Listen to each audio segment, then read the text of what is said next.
Alhamdulillah wassalatu wassalamu ala rasulillah. Video ini adalah bentuk cinta kami kepada saudara-saudara kami. Mereka adalah sesama kaum muslimin. Mereka juga sama-sama berprofesi sebagai da'i. Mereka mengajak kaum muslimin untuk mengikuti jalan Allah dan jalan Rasulullah. Akan tetapi mungkin dengan tata cara yang sebenarnya salah. Kami katakan cara Anda tidak sesuai dengan manhaj yang seharusnya yang Rasulullah SAW contohkan dalam berdakwah. Saudara-saudara kami yang menamakan diri mereka sebagai ustadz-ustadz akhir zaman. Kami tahu bahwa saudara-saudara banyak menginginkan kebaikan bagi kaum muslimin. Niatnya baik. Akan tetapi niat baik saja tidak cukup. Karena dakwah merupakan ibadah dan ibadah juga punya tuntunan. Nabi SAW mengatakan, Man amila amalan laisa alaihi amruna fahuwa raddun. Barang siapa yang mengerjakan sebuah ibadah yang ibadah tersebut tidak sesuai dengan tuntunan kami, maka ibadahnya tertolak. Bukan hanya tertolak, tapi bisa jadi justru berbuah dosa bagi orang-orang yang melakukannya. Maka kita ketika berdakwah, bila metodologinya salah, bila apa yang kita sampaikan salah, sebenarnya bukan hanya berbuah dosa bagi diri kita sendiri, karena kita adalah da'i dan mengajak orang yang jumlahnya banyak. Maka kita khawatir bila dosa itu berlipat kepada orang lain, yang dosa mereka pun akan melipat ganda kepada diri kita sebagai tambahan atau bonus dosanya. Dan video ini mungkin juga ditonton oleh sebagian kaum muslimin yang mungkin tidak memahami apa yang kami maksud dengan ustadz akhir zaman, fenomena akhir zaman. Tapi mungkin pernah melihat sebagian video yang beredar di sebagian media sosial tentang umur kaum muslimin tinggal 1500 tahun lagi. Kiamat akan terjadi pada tahun 2000 sekian, 2020, 2021. Kemudian Zamzam Tower yang di atasnya ada semacam bulan, itu adalah tanduk Dajjal. Kemudian dakwah sunnah atau dakwah salafiyah itu merupakan buatan kesepakatan antara Raja Saudi dengan Amerika. Sungai Tiberias sekarang sudah surut, berarti sebentar lagi akan datang hari kiamat. Dan hal-hal yang semacam ini yang mungkin aslinya datang dari hadis yang sahih, lalu kemudian dicocok-cocokkan dengan apa yang terjadi di zaman kekinian. Dalam video ini kami akan sampaikan beberapa pesan. Sebenarnya ini adalah pesan cinta. Karena kami tidak ingin teman-teman da'i akhir zaman ini jatuh ke dalam kesalahan yang terus-menerus. Tapi kami juga punya keterbatasan untuk menyampaikan secara langsung karena jarak, waktu, kesibukan. Sementara kami terus mendapati setiap hari bertubi-tubi muncul hoaks-hoaks yang disampaikan dalam mimbar-mimbar ceramah dan khutbah, memberitahukan kepada kaum muslimin sesuatu yang sebenarnya tidak sesuai dengan sunnah, bahkan menyimpang dari jalan sunnah. Maka kami memohon maaf kalau seandainya harus dengan cara menyampaikannya melalui media. Karena apa yang disebarkan juga melalui media. Belum lagi fenomena ini sebenarnya sudah ada dari zaman dahulu. Ada yang lewat buku, di zaman dulu belum banyak ceramah dengan video. Ada orang menulis buku, Dajjal sudah muncul dari Khorasan.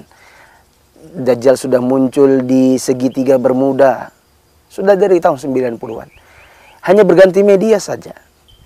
Sehingga dengan fenomena yang terus-menerus berganti-ganti pemerannya, tapi kontennya kurang lebih sama, maka kami berharap semoga video ini bisa menjadi nasihat, meskipun nanti orangnya berganti-ganti dan datang kembali dengan sosok yang berbeda-beda.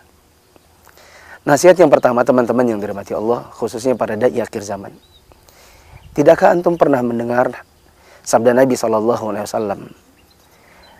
Kata Nabi SAW dalam hadis riwayat Imam Ahmad, Sayakunu fi ummati dajjalun kadzabun yuhaddithunakum bibida'in minal hadith bima lam tasma'u bihi antum wala aba'ukum fa iyyakum wa iyyahum la yuftinunakum. Kata Nabi SAW, akan muncul di umatku ini para dajjal, para pendusta, yang mereka sering berbicara kepada kalian, mengutarakan kepada kalian sesuatu yang merupakan pembicaraan-pembicaraan baru, yang kalian dan nenek moyang kalian dari kalangan para ulama terdahulu atau orang-orang sebelum kalian tidak pernah mendengar apa yang mereka sampaikan. Yakni ini merupakan perkara-perkara baru yang belum pernah dikenal sebelumnya oleh orang-orang Islam terdahulu. Maka hati-hatilah kalian terhadap mereka, jangan sampai mereka membuat fitnah atau memalingkan kalian ke jalan kesesatan. Kami tidak mengatakan Anda dajjal, Anda pendusta. Sebagaimana di awal video kami katakan, mungkin Anda berniat baik. Tapi Anda juga harus tahu bahwa Nabi SAW mengingatkan bahwa nanti akan ada dajjal, para pendusta, yang salah satu cirinya Nabi SAW sebutkan, yaitu mereka senang berbicara dengan pembicaraan agama yang pembicaraan ini belum pernah didengar dari ulama-ulama sebelumnya. Datang dengan perkara baru, sesuatu yang belum pernah dicontohkan oleh para imam, para ulama dari zaman dahulu. Kita khawatir kalau kita lah yang selama ini dicap oleh Nabi SAW sebagai dajjal. Lalu kita bilang kepada orang-orang, hati-hati dengan dajjal di akhir zaman, sementara kita lah orangnya. Di mana kita berbicara masalah-masalah agama dengan sebuah pembicaraan yang tidak pernah dicontohkan Nabi dan para ulama setelahnya.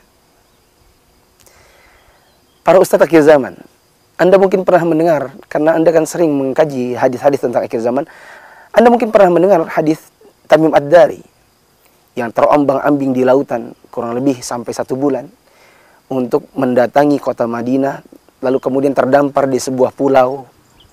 Di situ ketemu seekor binatang, yang binatang ini dia seperti anjing tapi berbulu semua. Dia dinamakan Jassasah. Jassasah ini kemudian mengatakan, sudah ada orang menunggu dan dia akan senang kalau mendengar kalian bahwa telah datang Nabi yang paling akhir. Dan seterusnya dari pembicaraan mereka, sampai Tamim Ad-Dari diantar oleh Jassasah ini ketemu dengan Dajjal. Dajjal yang asli, Dajjal yang betulan. Singkat kata, akhirnya Tamim Ad-Dari meninggalkan pulau tersebut, sampai di kota Madinah, bertemu dengan Nabi SAW. Lalu kemudian dia mengatakan, saya bertemu dengan seorang yang ciri fisiknya bla bla bla. Sampai Nabi SAW mengatakan, oh itulah Dajjal.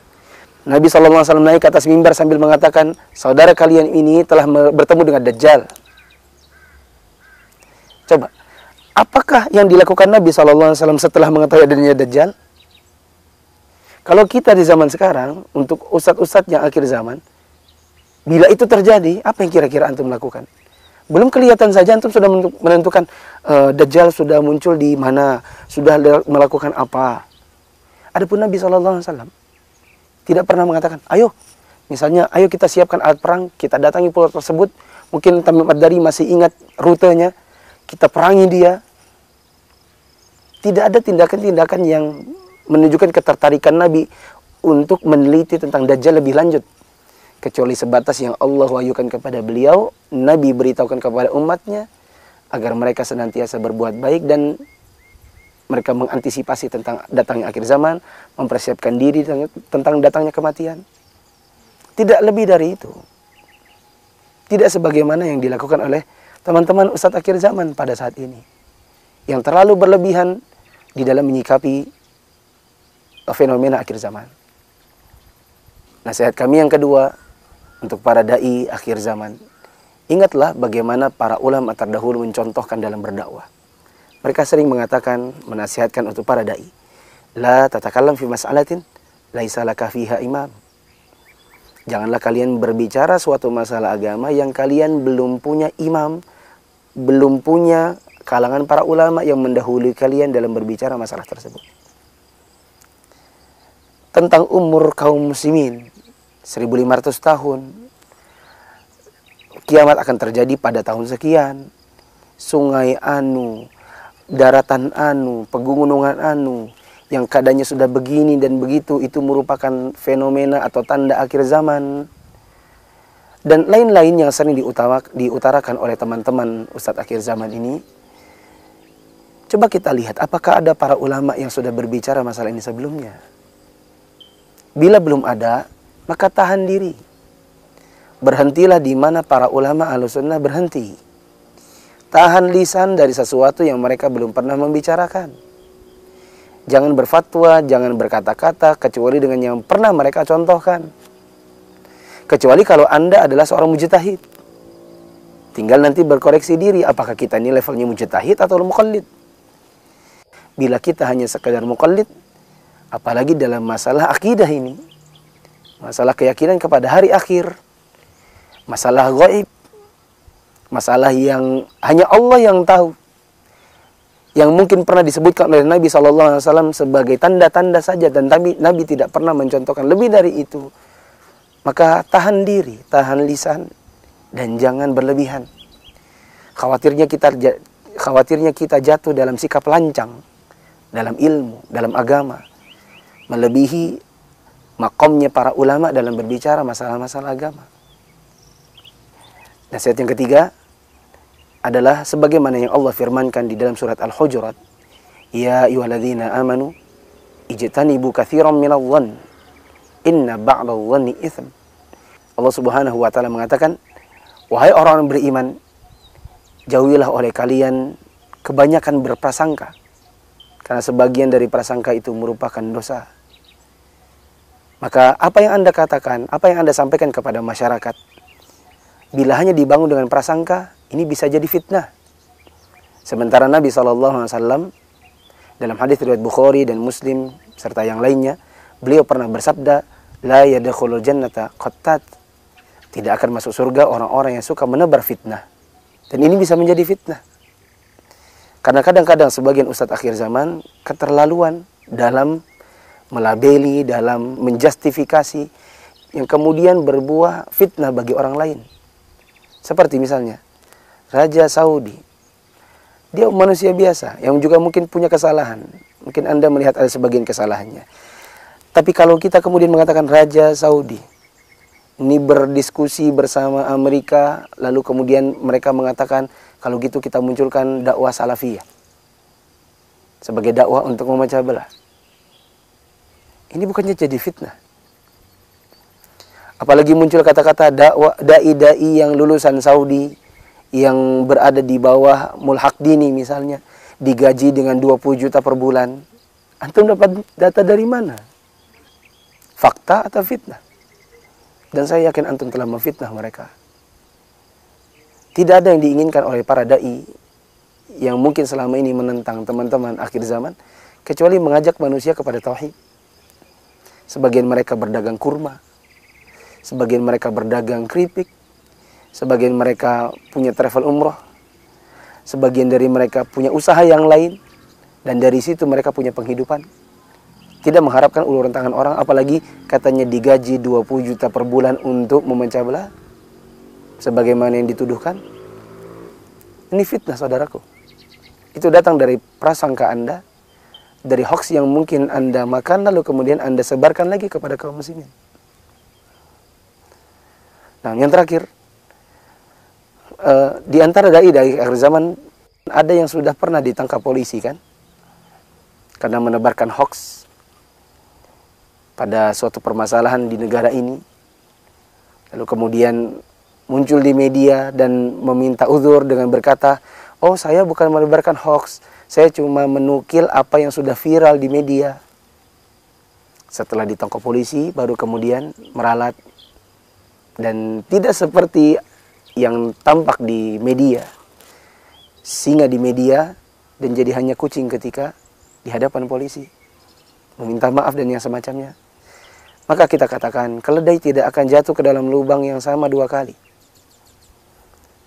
Ini hanya karena bukan negara yang bersyariatkan dengan syariat Islam, sehingga dai-dai yang mungkin difitnah tidak perlu merasa untuk melaporkan Anda ke polisi, lalu berurusan dengan Anda dihukum. Tapi seandainya ini adalah negara dengan syariat Islam, maka kita mungkin akan bertemu di persidangan untuk mempertanggungjawabkan atas apa yang antum tuduhkan dan fitnah-fitnah yang antum sebarkan. Tapi karena antum adalah saudara kami sesama muslim, maka itu tidak kami lakukan. Jangan jatuh ke dalam lubang yang sama 2 kali. Kalaupun antum selamat di dunia, yakinlah antum tidak akan selamat di akhirat dengan atas apa yang antum lakukan. Aqulu qouli hadza wa astaghfirullah li wa lakum. Assalamualaikum warahmatullahi wabarakatuh.